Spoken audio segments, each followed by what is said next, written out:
Welcome to the P.A.S. Report Weekly Roundup Podcast. The P.A.S. Report provides an honest analysis on the critical issues that matter to you without the biased media filters. Here's your host, Professor Nick Giordano. What's up, everyone? Welcome to the P.A.S. Report Podcast. As your host, Nick Giordano, I have a great episode lined up for you. Make sure you are following the podcast so you never miss an episode, and share this podcast with your family and friends and on social media. But before I get into the meat of today's episode, there's a lot of breaking news out there. I had something totally planned, had to change it a little bit because of the news, but I first want to give free political advice for anyone that is considering running for political office. Do not pull a former Vice President Mike Pence. Don't pull a Mike Pence. Take a listen to this clip of the former Vice President. You are distressed that the Ukrainians don't have enough American tanks. Every city in the United States has become much worse over the past 3 years. Yeah. Drive around. There's not one city that's gotten better in the United States. And it's visible. Our economy has degraded. The suicide rate has jumped. Public filth and disorder and crime have exponentially increased. And yet, your concern is that the Ukrainians, a country most people can't find on a map, who've received tens of billions of U.S. tax dollars, don't have enough tanks. I think it's a fair question to ask, where's the concern for the United States in that? Well, it's not my concern. Tucker, I've heard that routine from you before, but that's not my concern.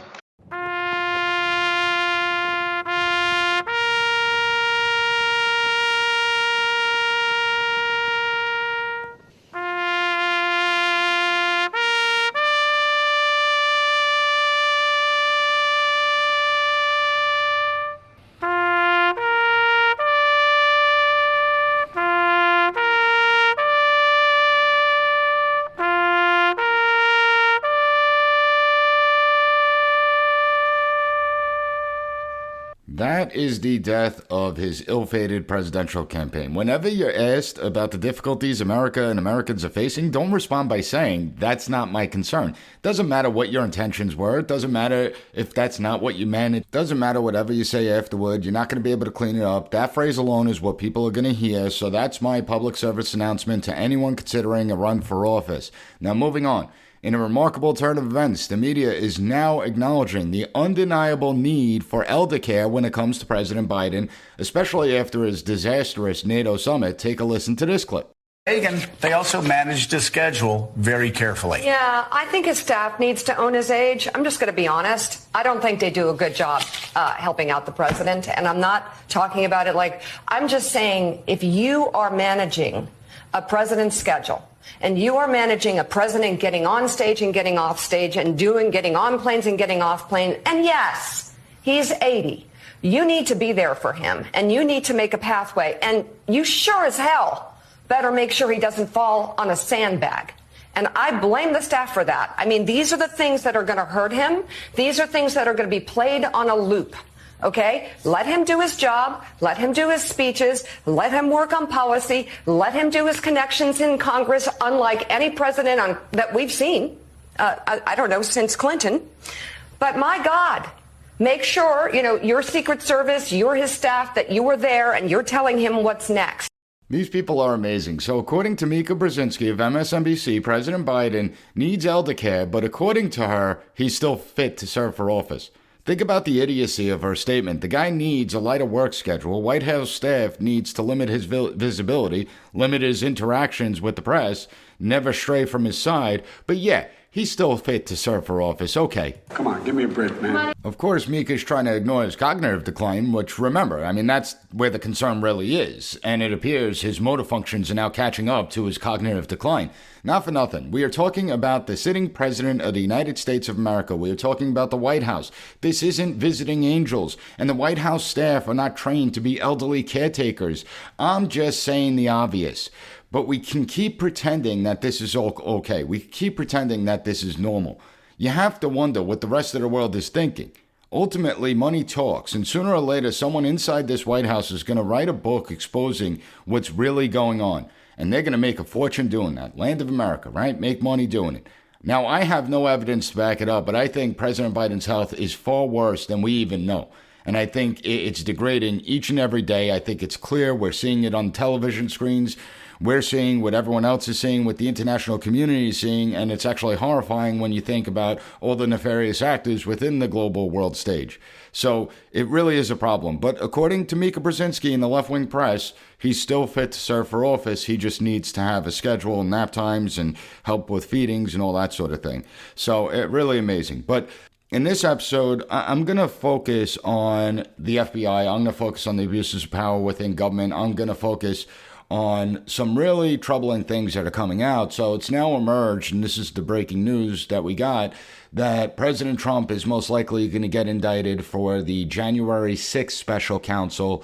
And we don't know what the charges are yet. As of this recording, they have not been released, but it looks like he will now face his third indictment. And this is nothing more than a targeted approach. Obviously, we witness it every single day. It really is concerning on all levels. You have a presidential candidate who is the frontrunner for the Republican Party, who is now going to have to defend himself in a Manhattan court. He's going to have to defend himself against civil charges in Albany. He's going to have to defend himself against criminal charges down in southern Florida relating to the documents case. Now we're seeing the January 6th thing. He's going to be charged with something. We just don't know what the charges actually are. And don't forget about Atlanta, Fulton County. There's a grand jury there. They're trying to tag him for something. And so I expect an indictment in that case. Now imagine having one criminal trial is a lot for any one person. It's a lot. It overwhelms them. It consumes them. It takes over their lives. Here you have a presidential candidate running to become president once again, and he's going to have 4 cases where he has to defend himself. And he has to do all this while running for office. Now that's the intent, right? To make his life as difficult as possible. That's the intent, to overwhelm him, to create chaos in the Republican primary. And I warned about that several months ago. I warned about that with the first indictment with the Manhattan grand jury, that they want to create chaos in the Republican primary field. They want to try and damage Trump. And see, they understand that one case, it's easy for President Trump to be able to defeat that one case. But if you bring in 4 cases against him, well, that makes it a lot more difficult. And let's be clear, the Department of Justice, the FBI, they have demonstrated that they have no problem getting involved and interfering in elections, right? They did it in 2016, and now they did it in 2020. We see them now doing it in 2024. So this brings me to Christopher Wray and his testimony last week before Congress, and showing you exactly how corrupt this system is. Because what they're doing is they're turning the United States into a banana republic. They have ideologically corrupted our institutions, and that is extraordinarily dangerous. The path we are on is not sustainable, and these people, the self-anointed guardians of democracy, because remember, they're the ones that are always preaching about saving democracy, protecting democracy. Well, they are single-handedly destroying any concept of the republic that we have that was infused with democratic principles. They are single-handedly doing it, and it's so obvious in their efforts. So I want to focus on the abuses of power, and I want to focus on how Director Wray is thoroughly unfit to serve in his office, in his capacity. Merrick Garland's unfit to serve in his capacity. They display nothing but contempt for the system. They display nothing but contempt for Congress. They continually stonewall. You have the Comeys and the Wrays of the world, who are the main reason that the institution of the FBI is no longer functioning properly, and there's no accountability. The problem festers, gets worse, and they are so brazen in their tactics. I mean, just think about it this way. You just had the Secret Service announce that it's stopping its investigation into Cocaine-gate in the White House, that they don't know whose it is. They didn't interview a single person. Not a single person was interviewed to try and figure out whose cocaine it is. Now, if it was a White House staff member, first of all, the White House could order every single staff member to take a drug test and a polygraph test. If it was a Secret Service staff member, they could give all their agents in the White House polygraphs and drug tests. That wasn't done. Now, why wasn't it done? You see this constant protection. We're just getting word breaking that an FBI agent, a retired FBI agent who was actually directly involved in the Biden investigation, was not allowed to interview Hunter Biden, was not allowed to interview him. And he backs up everything in the IRS whistleblower's testimony. So this is all extraordinarily revealing. Unfortunately, the Republicans, they don't ask some of the most important questions when it comes to the congressional testimonies. But I'm going to get to it all after this short break. So hang tight. I'll be right back. Listen up, P.A.S. report audience. Experts say that China is hoarding a massive amount of food. They're soon going to have over 2/3 of the globe's corn reserves, over half its rice reserves, and over half its wheat reserves. But when asked about it, China lies. And one expert says that they, of course, will never admit to doing something like that. Well, what does China know that we don't? When it comes to the global food shortages, China is the canary in the coal mine. And you have to understand, China is the world's #1 food importer. They rely on the rest of the world to keep their people fed, so they can't afford to mess up. There'll be riots, civil panic, or even worse, when over 1 billion people can't eat, it's going to create a crisis for them. What does that mean for us? What does that mean for Americans like me and you? Food shortages. That's why it's a smart idea to stock up on a kit of the best-selling 4Patriot survival food. Create your own stockpile of the best-selling 4Patriot survival food kits. It's hand-packed in the United States. The kits are compact, stack easily. They have different delicious breakfasts, lunches, and dinners, and I can attest to that because I use 4Patriots, and their 5-star reviews on the website rave about the flavor and taste. Right now, you can get 10% off your first purchase of 4Patriot survival food by typing in the code PAS at checkout. Just go to 4patriots.com, use code PAS to get 10% off your first purchase of 4Patriot survival food. That's 4patriots.com. Use code PAS. Welcome back, everyone. So there's about 4 clips I want to play in this episode. I'm going clip crazy in this episode. And I want to play this. It's Director Wray responding to a question about the FBI memo that sought to link Catholics to domestic terrorism. Because we can't have traditional Catholics with traditional Catholic beliefs. We're not allowed to do that anymore because we no longer live in a free society. I did a whole episode. It was episode 367 where I broke down this intelligence product that was developed using anything but intelligence. It wasn't real intelligence. Instead, it relied on the Southern Poverty Law Center, a horrible organization, and an organization that I hope one day just gets sued like Majid Nawaz did and Ayaan Hirsi Ali. I mean, this organization is nothing more than a far-left weapon against anyone that disagrees with the totalitarian thought process that exists today. But a horrible organization outlining how traditional Catholics are at high risk of becoming domestic terrorists, domestic violent extremists because of their penchant for traditionalism. They have the audacity to believe that there's only 2 genders. They don't like the idea of abortion. They think that that's the murder of a baby. And God forbid they want to hear a mass in Latin. That's a red flag right there.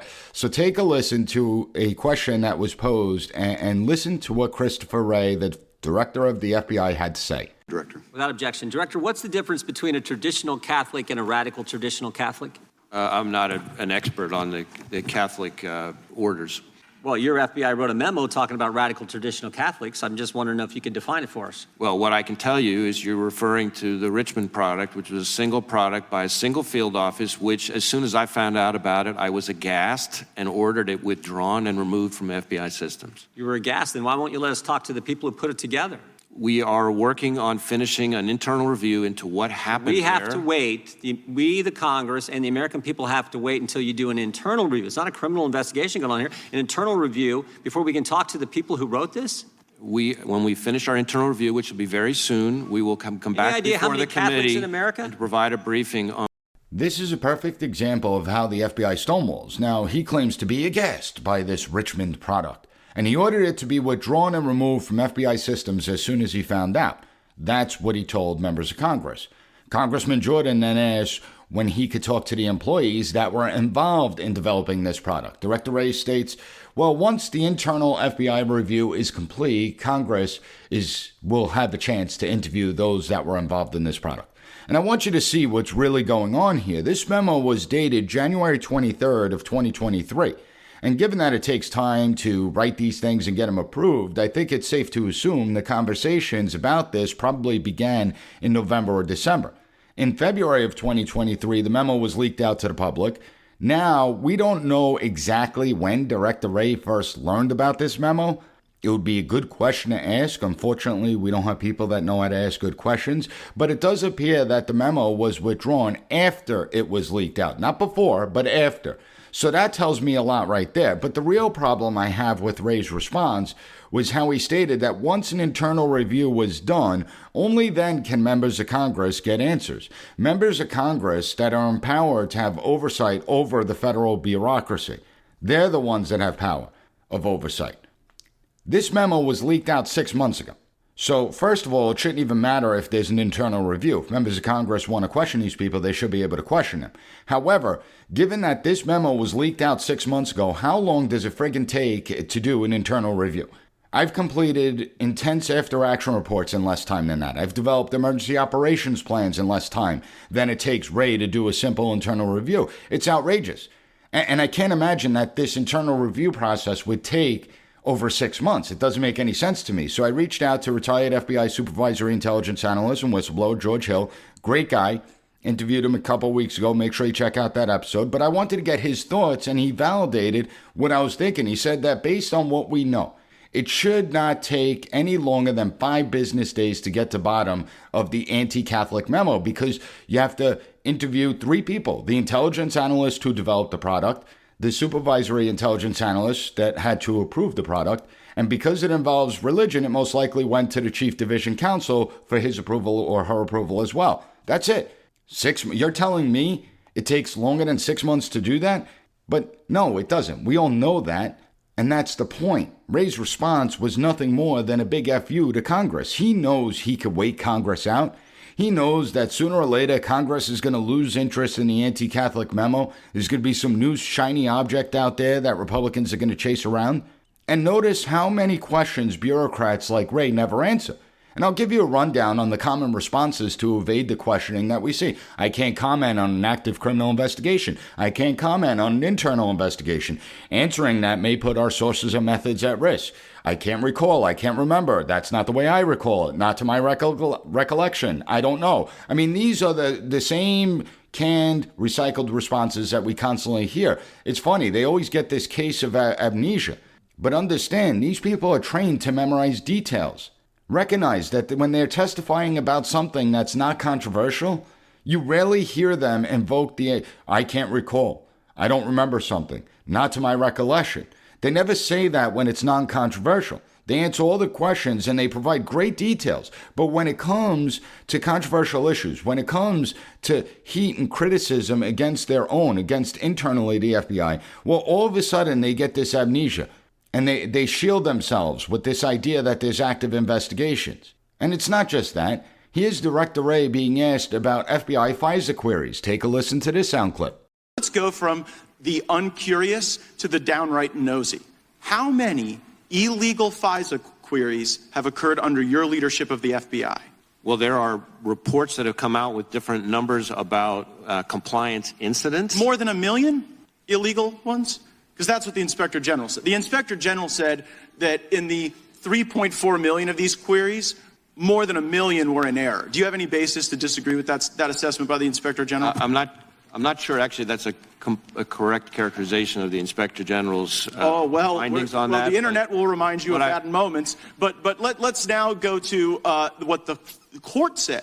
The court said it was over 200,000 that have occurred on your watch. Do you have any basis to disagree with that assessment? Again, I don't have the numbers as I sit here right now. What I can Seems like a number you should know. How many times the FBI is breaking the law under your watch, especially if it's like over 1 million. Again, you see the evasiveness. You see how he is a trained liar. There are reports that have come out with different numbers of compliance incidents. It's not a correct characterization, blah, blah, blah, blah, blah. What a weasel. And I told you, in previous episodes, these people are wordsmiths. Now, I haven't seen the IG's report that Congressman Gates is referring to, so I'm not going to talk about that one because I don't speak about what I don't know. I will go with the U.S. federal court's finding that for each American the FISA court permitted the FBI to target, the Bureau illegally surveilled nearly 1,000 Americans to the tune of 278,000 illegal queries.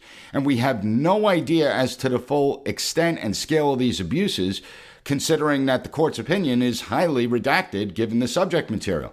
What I can state unequivocally is that one illegal search is one too many.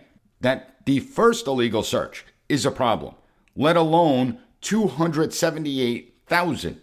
According to the FISA chief judge, Rudolph Contreras, the FBI exploited FISA to conduct searches on American citizens to find evidence of possible foreign influence, although the analysts conducting the queries had no indications of foreign influence.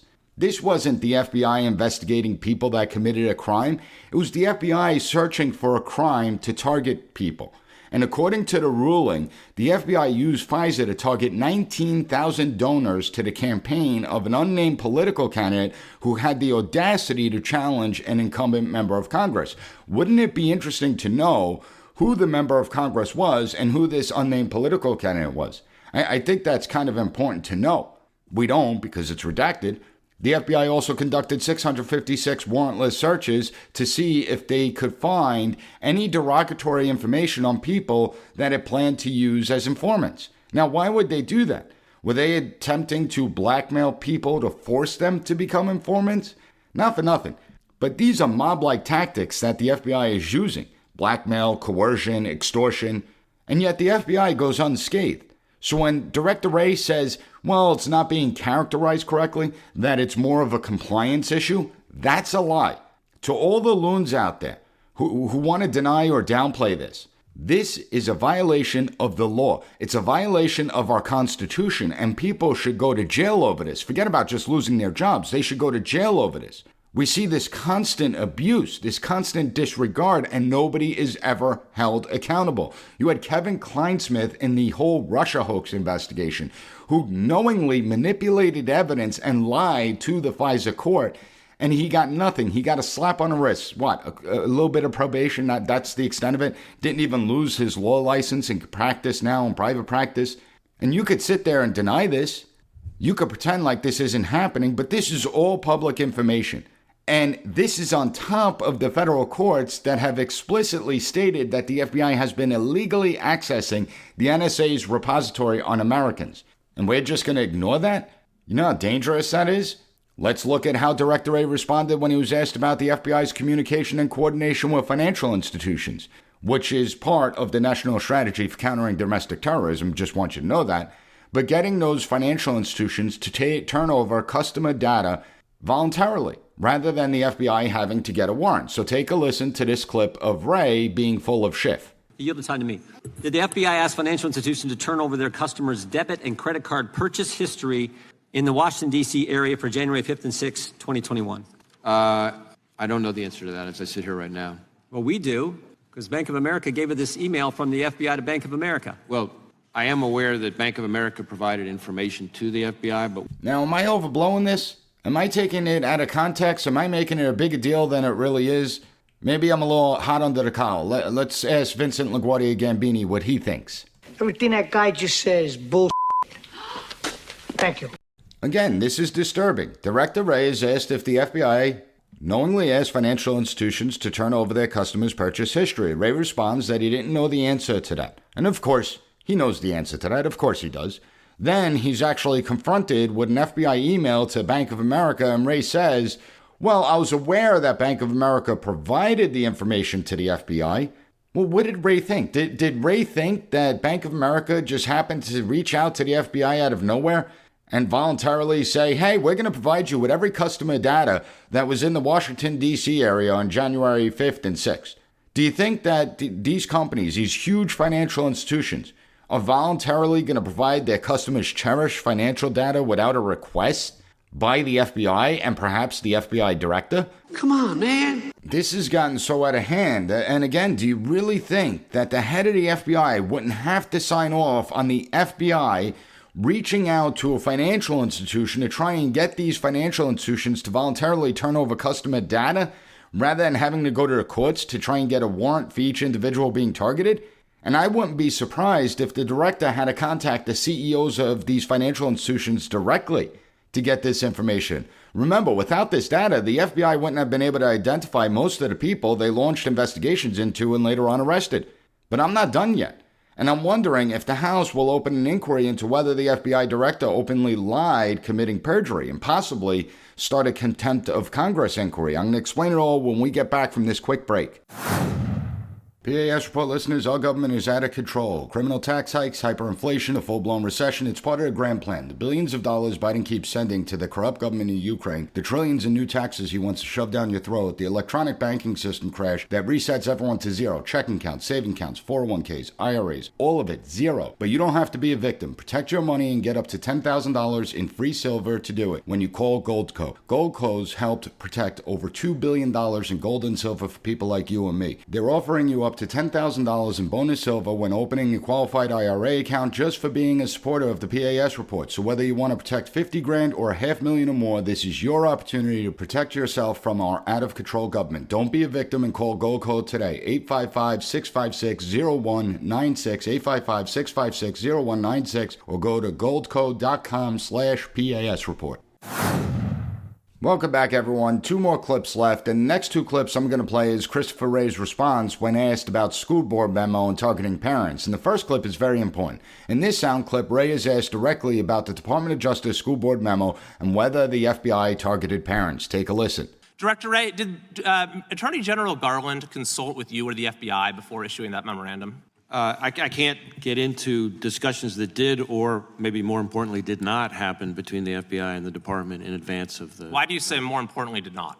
Well, because I will say to you the same thing that I said to all 56 of our field offices as soon as I read the memo, which is that the FBI is not in the business of investigating or policing speech at school board meetings or anywhere else for that matter, and we're not going to start now. Now, violence, threats of violence, that's a different matter. We're going to work with our Correct. state. So that's what the memo was predicated on. And what I'm asking you, was there any evidence that you provided to Attorney General Garland that supported that predicate, that premise that there was an increase in harassment and threats of violence? I'm not aware of any such evidence, but I know that we've had a number of our folks who have been up here for transcribed interviews. So unless some of them shared it, I'm not aware of any of that. Well, actually, what they've shared with us points to just the opposite. Now, he clearly states that as soon as he read the memo, he stated, quote, the FBI is not in the business of investigating or policing speech at school board meetings or anywhere else for that matter, and we're not going to start now. Keep that in mind, because I'm going to come back to this. Then he's asked about evidence supporting the premise that we witnessed an increase in harassment or threats of violence against school board members. He states unequivocally that he is unaware of any such evidence existing, that there's no evidence that backs the premise that we've seen harassment and increased threats. Those that scream about threats of violence against school boards are the same people that scream about white supremacy being the greatest threat that the United States faces. They don't have any evidence. They don't show or provide any evidence. They don't name groups. They don't name names. The evidence just simply doesn't exist to support their claims, but you have to be fearful of this amorphous threat that they never provide any specifics on. So keep that in mind. Now, getting back to the point, Wray says that he didn't see any increased threats at school boards and that the FBI wasn't going to investigate or police speech at school board meetings. Again, this is important. Why? Because he's also asked about a threat tag system created by the counterterrorism and criminal divisions of the FBI. Take a listen. Is it correct that in 2021, the FBI created a threat tag specifically designed to identify parents attending school board meetings? Yes, but I think it's important for people to understand what a threat tag is and is not. It is not what we base investigations on. It's not an investigative tool. It's an administrative function in our system, and it doesn't change anything about how we investigate, tools we use, any of our longstanding standards for predication. Wray explains what a threat tag is. He explains it's an administrative function. Now, while he is correct in saying that threat tags aren't what they base investigations on, threat tags are to identify trends and monitor threats to see if they are increasing. Here's the problem with Wray trying to minimize threat tags. First of all, in the previous clip I played, he stated that there's no evidence to support the premise that harassment and threats of violence is increasing. Well, I would like to know if that's based on the threat tag system, and if it is, even if it isn't, is the EDU officials' threat tag program still operational? We need to know that. More importantly, what did threat tags pick up? What constitutes a threat? Is it someone that openly threatens violence? Is it someone who argues with a school official or a school board member? Is it when someone raises their voice towards an education official? Is it when someone complains about curriculums? Like, what do we actually constitute as a threat? Do these threat tags contain individual names of parents? If you're tracking threats, surely you have to record names, don't you? So is the FBI creating files on parents? And that's why we say that they're threat tagging parents. Remember, according to the National Strategy for Countering Domestic Terrorism, anyone who exhibits anti-government or anti-authority sentiment can be deemed as a potential domestic violent extremist, a domestic terrorist. So I don't put anything past these people, and we need to get to the specifics. and I'll talk about the national strategy. But when it comes to parents and the school board issue, Director Wray specifically responded that the FBI, and I'll read the quote again, the FBI is not in the business of investigating or policing speech at school board meetings or anywhere else for that matter, and we aren't going to start now. Here's the problem with what Wray said. Here is a clip from FBI whistleblower Steve Friend testifying to the exact opposite. Take a listen. Mr. Friend, you ever been to a school board meeting? Yes, I have. FBI ever sent you to the parking lot of a school board meeting? Yes, they have. And in the parking lot of a school board meeting where the FBI sent you, you were taking down information regarding people's license plates. That's correct. Now, wasn't the first time you'd been to a school board meeting, was it? No, I went on my own as a private citizen. As a parent? Yes. And so there you were. It must have been quite an interesting perspective. There you were taking down the information of people, parents attending school board meetings on behest of the FBI, and you had been one of those parents at a school board meeting. How did that feel? Well, after I attended privately, my colleagues teased me that they were probably going to start investigating me. You used to go after the worst of the worst, didn't you? Yes, I believe so. You went after people who looked at child porn? Yes. People who were sexually exploiting children? Yes. And then you were in the parking lot of a school board meeting, taking down the information of parents. What happened to the cases that you were working to protect our communities from the worst predators that exist? I was told they were not to be resourced, and then after I was suspended, they were handed off to local law enforcement. Wow. So the FBI just decided it was more important to have you in that parking lot of that school board meeting than getting the worst of the worst away from people that they could harm. That's correct. We have two statements, one from the FBI director, the other from an FBI whistleblower, Steve Friend. You have two opposing statements, and they both can't be true. It's a mutual contradiction. So the question is, who's lying? I'm going to put my money that Friend is telling the truth and that Wray is lying. That's what I'm going to put my money on. Maybe I'm wrong. Maybe I'll be proven wrong, but I highly doubt it. If they're listening to Wray in his own words throughout this episode, who do you think is lying?